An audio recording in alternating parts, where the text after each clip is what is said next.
Vlog میں کروں گا، ہر vlog میں ایک کہانی سناؤں گا ایک لیڈر کی جو عوام کی دلچسپی کا باعث بنے گی، اور ساتھ میں ایک کہانی اپنی ناکامی کی بھی بتاؤں گا کہ پارٹی کہاں پہ ناکام ہوئی، اور انشاءاللہ اس سے تربیت ہوگی، آگئی ہوگی، اور پاکستان تحریک انصاف کے ورکر کو پتہ چلے گا کہ پارٹی جو ہیں گزشتہ 2 سالوں میں کن کن محاذوں پہ کیوں ناکام ہوئی۔ آپ کو کسی کی اوقات نظر آ رہی ہیں دھرنا دینے کی؟ یہ دھرنا دیں گے؟ ان کی آپ نے 9 مئی کے بعد کسی ایک احتجاج میں ان کو دیکھا ہے؟ یہ لاٹھی سے دور بھاگنے والے ہیں، اور یہ صرف خان کو غلط مشورے دے سکتے ہیں۔ باقی میں انتظار کر رہا ہوں عید کے بعد انشاءاللہ اللہ تعالیٰ ان کو شرمندہ کرے گا، نہ یہ احتجاج کر سکتے ہیں نہ یہ خان کو نکال سکتے ہیں۔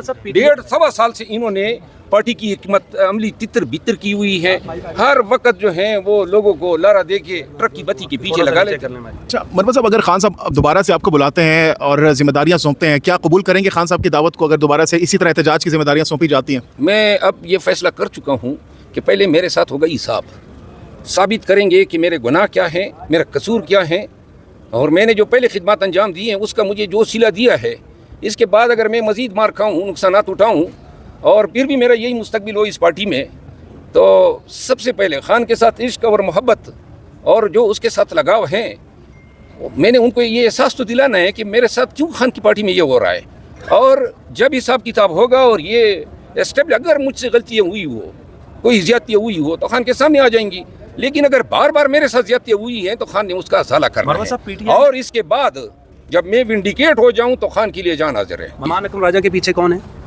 وہی رشتہ داری ہیں، اور حلیمہ خان ہے، بس جو بھی ہیں، لیکن آپ پر امید ہے کہ آپ واپسی پارٹی میں آئیں گے؟ نہیں، میری امید تو دیکھیں پارٹی کو مجھے کیا مطلب ہے، آج پارٹی نے مزید کیا بے عزتی دینی ہے، کیا مجھے دے سکتی ہے، کوئی بتائے نا، بے توقیری ہوتی ہے نا، گالی گلوچ مجھے مل رہی ہے، تو لہٰذا میری کوئی منتیں نہیں ہے، میری ضرورت ہوگی ان کو۔ گلگت بلتستان میں انہوں نے الیکشن لڑنے ہیں، آپ سب کی نظر میں کوئی ہے وہاں جانے کے لیے؟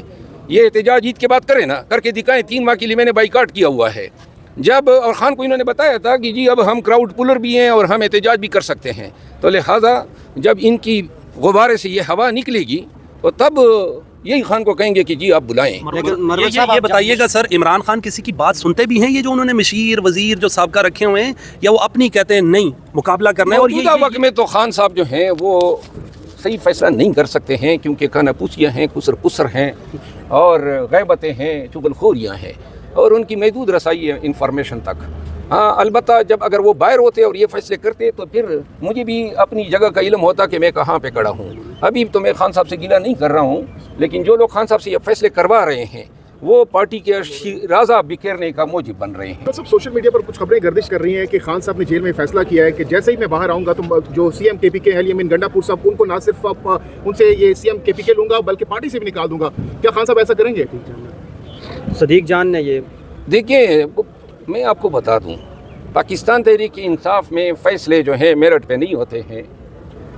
اگر آپ میں سے کوئی بتا دے کہ ایک فیصلہ میرٹ پہ ہوا ہو، سلمان اکرم راجہ جو ہیں اس نے کون سا الیکشن کمیشن میں امتحان دیا تھا کہ سیکرٹری جنرل بن گیا؟ یہ جتنے بھی تعیناتیاں ہو رہی ہے، تقرریاں ہو رہی ہے، یہ ساری سفارشوں پہ ہیں۔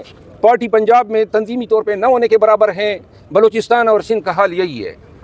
کبھی کسی نے کوشش کی کہ وہاں پہ آرگنائزیشن کو دوبارہ جو ہے متحرک کرے، کبھی کسی نے یہ کوشش کی کہ پارٹی جو ہے اس میں صاف شفاف الیکشن ہو۔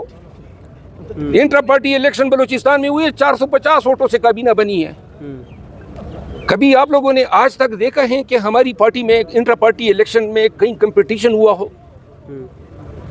تو پھر جنرل مشرف اور عمران خان میں فرق کیا ہے؟ وہ کہتا ہے کہ سلمان اکرم راجہ سیکرٹری جنرل، میں نے خان صاحب کو کہا تھا، میں نے خان صاحب کو دیکھیں، اگر ورکر کی مرضی سے صوبائی صدور آئیں، ریجنل صدور آئیں، مرکزی کابینہ آئے تو وہ میرٹ پر ہوگی، ورکر کی آواز بنے گی۔ یہ کیا بات ہے، آپ فلاں ہو گئے، آپ فلاں ہو گئے، آپ فلاں ہو گئے، جائیں جی نوٹیفائی کر دیں۔ یہ سیاست نہیں ہوتی ہے۔ جمہوری پارٹیوں میں پہلے جمہوریت اپنے اندر لاتے ہیں۔ یہ انٹرا پارٹی الیکشن جو ہے ہماری پارٹی کے، آپ میں سے کوئی بتا سکتا ہے کہ کبھی تاریخ میں بھی کبھی ہمارے پارٹی میں اس طرح الیکشن ہوئے ہیں جہاں پہ پینل آئے ہو، کمپٹیشن ہو؟ کروڑوں لوگوں نے ووٹ دیا ہے،